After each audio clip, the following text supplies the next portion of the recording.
Is it possible to think without language? Army General's Guide to Leadership. If you want more thought-provoking insights like this, make sure to subscribe and join our community of curious minds. Language is so deeply embedded in almost every aspect of the way we interact with the world that it's hard to imagine what it would be like not to have it.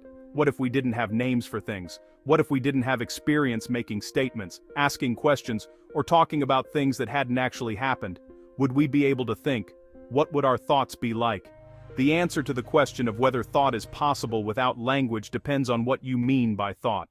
Can you experience sensations, impressions, feelings without language? Yes, and very few would argue otherwise. But there is a difference between being able to experience, say, pain or light, and possessing the concepts pain and light. Most would say true thought entails having the concepts. Many artists and scientists, in describing their own inner processes while they work, say they do not use words to solve problems, but images. The autistic author Temple Grandin, in explaining how she thinks visually rather than linguistically, says that concepts for her are collections of images. Her concept of dog, for example, is inextricably linked to every dog she's ever known. It's as if she has a card catalog of dogs she has seen, complete with pictures, which continually grows as she adds more examples to her video library. Of course, Grandin has language and knows how to use it, so it is hard to say how much of her thinking has been influenced by it, but it's not unimaginable, and probably likely, that there are people who lack the ability to use language and think in the way she describes.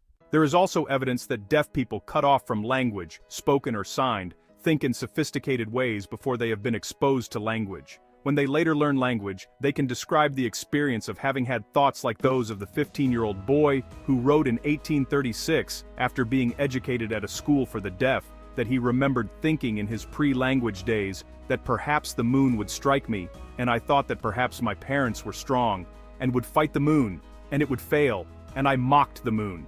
Also, the spontaneous sign languages developed by deaf students without language models, in places like Nicaragua, display the kind of thinking that goes far beyond mere sensory impression or practical problem solving.